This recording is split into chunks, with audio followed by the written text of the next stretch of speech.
계약 체결상의 과실 책임에 대해서 말씀드릴게요.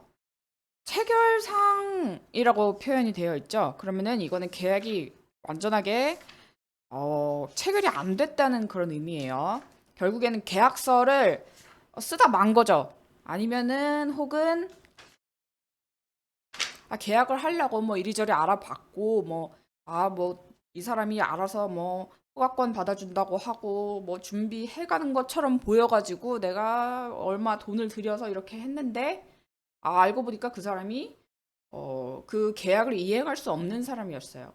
예를 들어서 뭐 땅을 사서 이거 건물 세우려고 그 이제 계약을 체결하려고 했는데 알고 보니까 그 사람이 나한테 어 저기 뭐야, 이거는 근데 좀 사기잖아요. 사기는 고의니까 안 되고, 홍길동이 뭐 자기가 이제 그 땅을 사다가 이제 저한테 넘기려고 했는데 그 땅을 자기 잘못으로 못 사게 됐어. 이러면 과실만 있어야 돼요. 그러면은 어쨌든 그 계약은 체결되지 않았어요. 그래서 계약상의 책임을 묻지는 못하는 거예요. 그런데 그러면은 우리가 계약 계약 관계에 있을 때는 네가 그 이 계약을 제대로 이행하지 않음으로써 내가 그런 어떤 손해를 봤을 때는 그 채무불이행 책임을 묻잖아요. 계약이 제대로 안 되면 390조 채무불이행 책임을 묻는데 이거는 계약이 체결이 안 된 거예요. 그러면은 과연 그러니까 민법에서 여러분이 이해하셔야 될 게, 우리가 나랑 너랑 계약 관계가 있으면요. 거기서 이제 그 제대로 뭔가 이행이 되지 않았을 때 그거에 대해서는 책임을 묻기가 한 수 쉽습니다. 그런데 나랑 너와 계약 관계가 아닐 때는요. 그 완전 제3자잖아요. 제3자잖아요. 그 사람이 나한테 뭐 어떤 손해를 입힌 것에 대해서는 결국에는 이제 뭐 불법행위 책임으로 가야 되는 건데, 그거는 이제 입증도 어렵고 과연 그럼 손해액이 얼마인가 이런 것부터 해서 굉장히 이제 그 책임을 이제 청구하는 게 굉장히 어려워져요. 사실은 그래서 그러니까 내가 책임을 청구하고 싶다 그러면은 그 불법행위 책임과 채무불이행 책임을 동시에 주장할 수 있다면 바로 채무불이행 책임을 주장해야죠. 왜냐면은 그래야지 상대방, 우리가 뭐 입증 책임이 이제 넘어간다고 하는데요.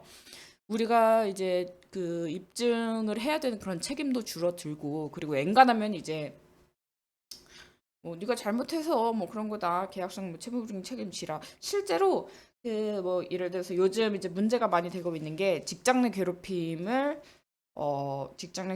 이제 불법 행위로 봐서, 왜냐면 그건 이제 근로기준법상 직장 내 괴롭힘을 하면 안 된다라는 그 규정에 위반되는 행위이기 때문에 그거를 이제 불법 행위로 보고 그 사용자란 뭐 사장님이죠. 사장님한테 이제 사장님 직원들이 저 괴롭혔는데 사장님이 저 방조했잖아요라고 그러면서 이제 혹은 756조의 그 사용자 책임을 이제 물으면서 불법행위 청구를 할 수가 있어요. 불법행위에 대한 그런 책임 청구를 할 수 있는데, 더 나아가서 사장님과 나는 무슨 근로계약을 체결했잖아요. 그러면은 그 근로계약상 사장님이 나에게 계약상 책임을 먼저 부담한단 말이에요.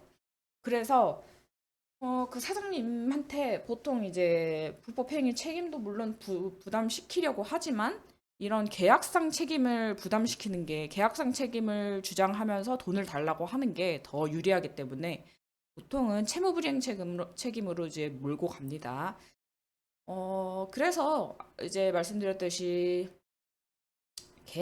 나랑 계약 관계에 있는 사람한테 뭔가 손해에 대해서 책임을 청구하는 거랑 계약 관계가 없는 사람한테 책임을 청구하는 거랑은 그 어떤 난이도의 측면에서 봤을 때는 천지 차이다. 그런데 여기 계약 체결상의 과실 책임은 뭐가 문제가 되냐면은, 아까 말씀드렸잖아요.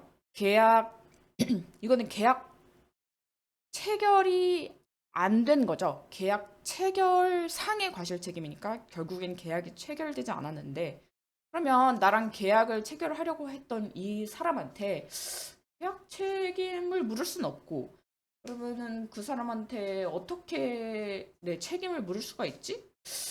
이거를 이 사람이 뭐 잘못해가지고 근데 땅을 못 사게 한 게 이거를 불법행위라고 볼 수도 없는데 그럼 과연 어떤 이제 어 그런데 어쨌든 나는 이 사람이 계약 체결할 것처럼 했다가 이제 뭐랄까 결국에는 지 잘못으로 제가 계약 체결을 못하게 돼서 계약 실현을 못하게 돼서 제가 손해를 입었단 말이에요. 그러면은 그걸 과연 손해배상 청구할 수 있느냐?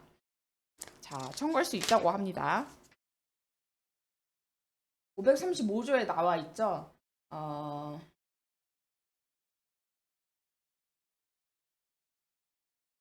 나는 이 계약이 제대로 이행될 줄 알고 계약을 체결하려고 했는데 상대방은 이제 상대방이 잘못해가지고 이제 계약을 체결하지 못했을 때 계약의 유효를 믿었음으로 인하여 받은 손해를 배상하여야 한다.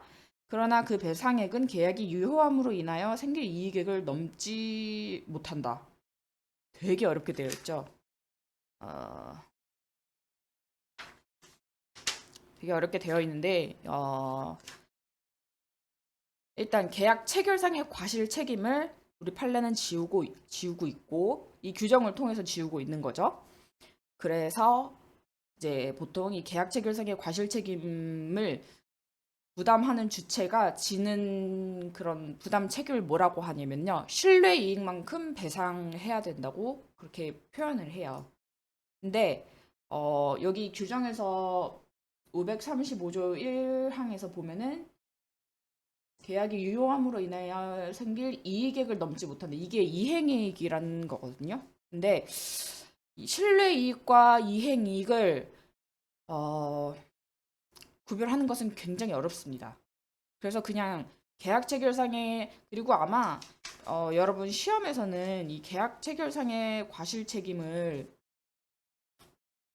이게 그러면은 어느 정도까지가 신뢰이익이고 어느 정도까지가 이행이익이냐 거기까지 묻는 그런 문제는 나오지 않을 거예요. 그래서 계약 체결상의 과실 책임은 그래 책임진다. 얘가 잘못해가지고 계약을 못하게 됐으면 책임을 진다. 근데 조문 유효함으로 인한 생길 이익을 넘지 못한다. 이런 문구로 외우시든지 아니면 신뢰이익만큼 배상을 한다. 다만 이행이익에만큼 배상할 수는 없다라고 일단 그렇게만 알아두시고 넘어가시면 될 것 같아요. 다음에 동시행 항변권. 이것도 굉장히 중요하죠. 사실 동시행 항변권은 그러니까 너무 중요하다기보다는 너무 당연한 거긴 해요. 왜냐면 우리 서로 주고받을 게 있는데 나는 얘한테 주려고 이제 다 준비를 했는데 얘는 준비를 하나도 안 하고 있어. 그러면은 야, 나는 불안해서 너한테 못 주겠다. 너도 빨리 뭐랄까 나한테 넘겨줄 준비를 해라고 이제 말할 수 있는 게 동시행 항변권이거든요. 그래서 특히 이제 임대차 계약에서 그죠? 임차인에게 이제 임차인이 임대인에게 반환하는 모습은 보통 이제 뭐 짐을 다 뺀 다음에 그다음에 비번 같은 거 알려주고 아니면 이 열쇠를 줬다면 열쇠 키를 주거나 그런 식으로 반환 의무를 부담하겠죠? 그럼과 동시에 임대인은 보증금을 줄 의무를 이제 부담하고 그래서 이 의무는 그 동시이행의 관계에 있어요. 그런데 임대차 계약이 끝난 시점에서 임대인이 보증금 줄 생각을 안 해. 전화도 계속 씻고 저 계약 만료일이라서 나가려고 하는데요. 뭐 보증금 얼마 어디로 계좌로 넣어주세요. 막 문자도 보내도 문자에 답도 없어요. 그럼 이 사람이 임대인이 이행을 안 할 것 같죠. 불안하죠. 그렇기 때문에 저는 얘가 보증금을 줄 때까지 방을 안 비우고 혹은 방을 비웠더라도 비밀번호 안 알려주고 이제 그 임대인한테 인도를 안 할 수 있어요. 참고로 이렇게 제가 아직 임차인이 아니라 제가 임차인으로서 제가 빌렸던 원룸 안에 아직 제 짐이 있고 그렇다고 한다면 아직 임대인한테 비번도 안 알려줬다고 한다면 제 짐이 있잖아요. 근데 거기서 임대인이 뭐 마스터키 이런 걸로 따고 들어왔다? 그러면은 그거 어떻게 됩니까? 주거침입죄로 형사 고소도 할 수 있습니다. 그래서 그런 이제 쟁점들이 있기 때문에 생활 상식으로 임대인에게 보증금 받는 거 내 통장에 계좌로 입금되는 거 확인하기 전까지는 짐을 절대 다 빼면 안 됩니다. 그리고 비번도 먼저 알려주시면 절대 안 됩니다. 어, 그래서 임대인이 보증금 줄 준비도 안 하고 있다면 나는 동시이행 항변권을 주장하면서 방을 안 줄 수 있는데 다만 나는 어쨌든 나는 준비를 해놨다는 걸 그 사람한테 보여줘야 되는 거잖아요. 그건 맞죠? 그러니까 무슨 말이냐면은 나는 어쨌든 나도 아무런 준비도 나갈 준비도 안 하고 이사 준비도 안 하고 이사 계약서도 안 쓰고 있는 상태에서 너만 빨리 보증금 줘라고 할 수는 없는 거예요. 그렇기 때문에 나는 어쨌든 내 의무를 다 해야 되기 때문에 그거를 이제 이행 제공이라고 하는 거거든요. 그 이행 제공이란 뭐냐? 이행은 아니죠. 내가 이행이라고 하면 반환 의무를 이행했다고 하면은 완전히 짐 빼고 비원 다 알려주는 거예요. 근데 이행 제공은 이행에 이르지 않지만 이행의 일부를 제공한다고 생각하시면 될 것 같아요. 예를 들어서 어, 짐은 다 빼놨지만 비번만 알려주지 않는다든지 아니면은 짐을 뭐 한두 개 정도는 뭐 그 여행용 케이스 놔두고 비번 알려주지 않지만 그러면서 이제 임대인한테 저 짐 다 뺐고요. 뭐 여행 가방 그거 하나 빼면서 여행 가방 하나만 다 빼면 되니까요. 보증금 돌려주시면요. 바로 빼고 비번 알려드릴게요. 이렇게 하면은 그건 이행 제공으로 충분한 것 같아요. 그래서 이렇게 제가 준비까지 다 하고 제가 그 원룸에서 나올 준비를 다 했음을 임대인한테 말했음에도 걔가 계속 임대인이 3달 동안 보증금을 주지 않으면요. 저는 그때까지 계속 이제 그 방에 있어도 됩니다. 방에 있어도 되고, 그다음에 방에 있게 된 게 그 방에 제가 있어도 되고, 혹은 제 짐이 거기 있는 거잖아요. 일단 제 짐이 거기 있으면은 제가 그곳을 이제 점유한 것으로 돼요, 법적으로. 근데 일단 그것을 이제 점유하게 된 그 이유가 뭔지를 생각해 보세요. 임대인이 우리 보증금을 계속 안 줘서 그런 거잖아요. 그렇기 때문에 저는 그에 상응해서 책임이 그 임대인한테 돌아가는 거기 때문에 제가 거기를 점유한다고 해서 그 월세를 내지 않아도 돼요. 그리고 이제 상계 금지효라는 게 있는데요. 이건 이따 상계를 하면서 이제 보는 게 좋을 것 같아요. 상계는 사실은 그림과 표 같은 걸 그려가면서 이제 봐야 되는 거지. 지금 이거를 설명한다고 이제 되는 건 아니어서 동시행 뭐 항변권이 붙은 거에는 뭐 상계 금지요 뭐 이런 게 있고 막 그런데요. 일단 이렇게 알아두시고 그래서 이런 어떤 임대차 계약 관계에서의 어떤 예를 통해서 동시행 항변권을 이제 알고 있으시면 되고요.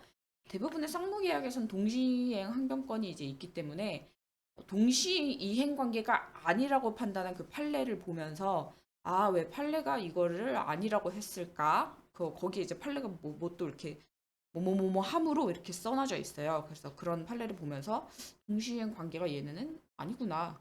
그런 것들을 이제 눈여겨보시면 될 것 같고요. 그다음에 위험 부담의 문제가 나오죠. 위험 부담은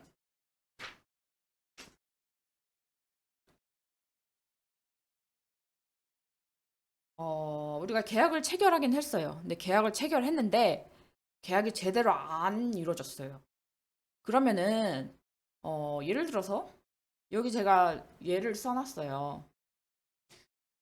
계약이 제대로 안 이루어졌어요. 손해를 누가 부담하느냐의 문제인데 예를 들어서 제가 사장님한테 음, 그 꽃바구니를 시켰어요. 생화 살아있는 꽃 있죠? 그거 시켰는데 이제 이런 생화 같은 경우에는 한 3, 4일 되면 시든단 말이에요. 그런데 이제 이게 꽃바구니가 여러 가지 케이스가 있겠지만 꽃바구니가 도착을 안 할 수도 있고 왜? 태풍이 불고 그다음에 또 뭐가 있을까요? 아니면 이거를 비행기로 실어 날라야 되는데 그 비행기가 뜨질 않았다. 뭐 별별 상황이 다 있잖아요. 어쨌든 이제 그런 어떤 꽃집 사장님이 통제할 수 없는 그런 상황으로 인해서 꽃이 배달이 안 될 수가 있고, 그다음에 아니면은 꽃이 배달은 됐는데 다 시들어가지고 왔어. 그러면 사실은 그거는 계약이 제대로 이행된 게 아니잖아요. 뭐 이제 그런 경우가 있을 텐데, 그랬을 때 그러면은 그 꽃집 사장님은 나에게 계속 어쨌든 나는 보내긴 보냈어요라고 하면서 그 꽃값을 요구할 수 있느냐의 문제로 되는 거죠. 무슨 말인지 아시겠어요? 다시 말해서 다시 그 위험 부담이라는 것은 계약의 이행이 제대로 되지 않았을 때, 자, 꽃 배달 시켰는데 사장님 제가 10만 원 드릴 테니까 그 저기 제 친구 결혼식장에 그 어, 김똘똘 뭐 결혼 축하 이렇게 해가지고 화환 보내주세요라고 했단 말이에요. 근데 화환이 뭐 찌그러지고 막 꽃이 다 시들어서 도착을 했다거나, 자, 그런다 혹은 음, 화환이 아예 그 3시 친구가 3시 10분에 그 결혼식이 있으니까요. 3시까지는 적어도 갖다 주세요라고 했는데 3시에 도착 안 하고 5시에 도착을 해버린 뭐 그런 경우가 있겠죠. 그랬을 때 그러면은 위험을 부담한다는 건 뭐냐면요. 결국에는 내가 상대방한테 그 내가 계약상 어떤 청구할 권리가 있잖아요. 좀 어려워지는데 뭐라고 하면 될까요?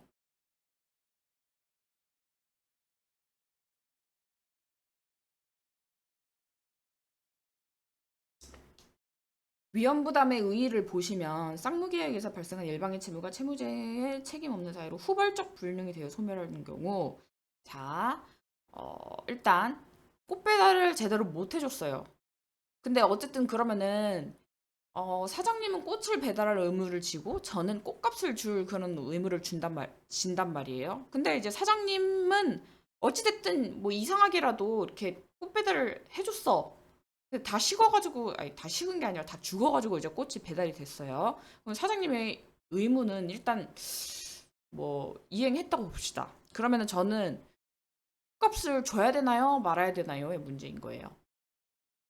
위험 부담이라는 것은. 그래서 이제 뭐 원칙은 뭐냐면요. 일단 뭐 채무자 위험 부담이에요. 아까 이제 1강에서 말씀드렸듯이 어떤 계약이 있을 때 쌍무계약의 경우에는 이것도 쌍무계약이죠. 쌍무계약의 경우에는 채권자 채무자가 그 의무에 따라서 달리 존재한다고 했잖아요. 그러면은 여기서 이 위험 부담에서 채무자 채권자는 뭐가 될까요? 여기서의 의무는 뭘까요? 의무. 제대로 된 꽃 배달 의무. 이거를 이 의무 이 의무의 관점에서 봤을 때 채무자는 꽃집 사장님이 되는 거고 채권자는 그 배달해달라고 하는 손님인 거예요. 근데 반대로 말해서 그 꽃값을 지불할 의무에 관해서 채무자는 손님이고 채권자는 꽃집 사장이겠죠. 근데 어쨌든 이 위험 부담이라는 것은 지금 이 사례에서는 제대로 된 꽃 배달 의무에 관해서 채무자 채권자를 나눈 거예요. 근데 이게 그 꽃 배달 의무를 이제 이행을 못했어요, 사장님이. 그랬을 때 우리 민법에서는 뭐라고 규정하고 있냐고요? 537조에서 채무자는 상대방이 이행을 청구하지 못한다. 이 채무와 관련해서 꽃 배달 의무의 채무자는 사장님인데 그 사장님은 상대방, 즉 그 꽃 배달시킨 사람 있죠? 이 사람한테 이행을 청구하지 못한다. 즉 꽃값 달라고 못한다. 왜냐? 우리 이제 우리 민법이 입법주의, 그러니까 뭐 이거를 이제 채무자한테 부담시키느냐, 채권자에게 부담시키느냐, 뭐 요 문제인데 우리 민법은 채무자에게 부담시키기로 하고 있대요. 그래서 꽃집 사장님은 원칙적으로 이 꽃집 꽃값을 청구하지 못합니다. 그리고 이게 맞는 것 같지 않아요? 왜냐면은 만약에 그러니까 그 누구의 잘못도 없어요.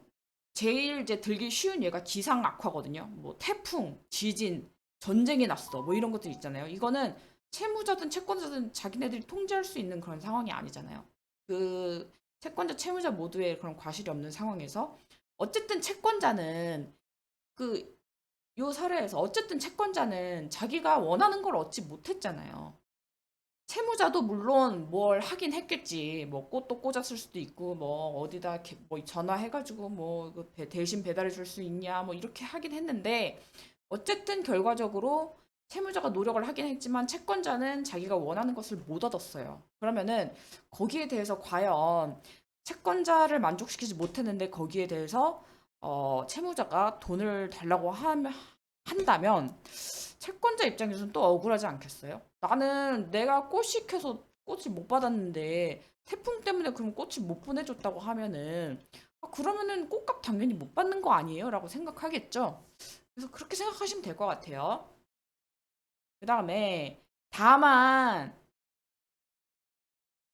근데 이것도 사실은 상식적인 건데 다만 음, 채권자 귀책 사유로 인해서 이게 불능이 됐다면 자 위험 부담이 넘어가게 되는 거죠. 무슨 말이냐?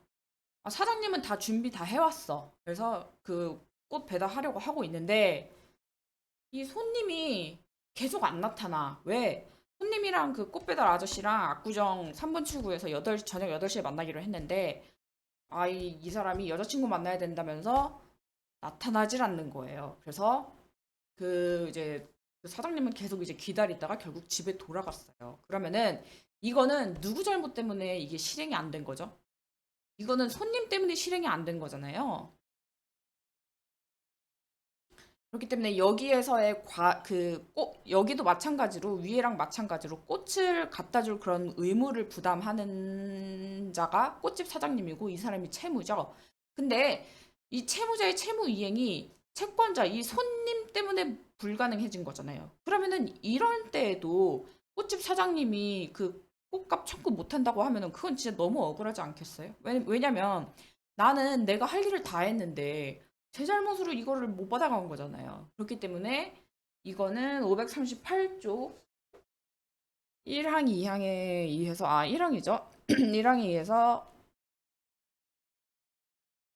어, 채권자가 여기에서 채권자가 이제 그 채무자는 채권자한테 이행을 청구할 수 있게 되는 거죠. 그래서 꽃값을 청구할 수 있게 되는 겁니다. 여기 보면은 채권자의 수령지체 중에 이행할 수 없게 된 데도 같다. 이거는 무슨 말이냐면요. 수령지체가 이제 채권자의 어떤 고유한 과실이냐 여부에 따라서 이제 그게 아직 그 판례에 의해서 확립되진 않은 것 같아요. 근데 일단 채권자의 수령지체 생각을 해봅시다.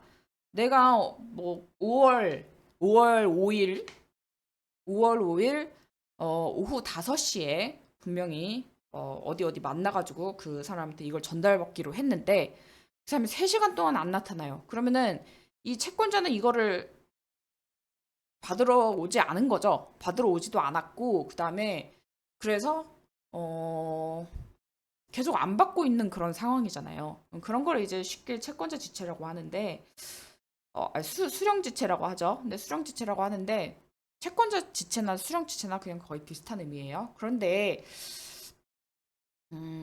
그거는 어쨌든 그 지체한 것은 채권자의 책임 아니에요?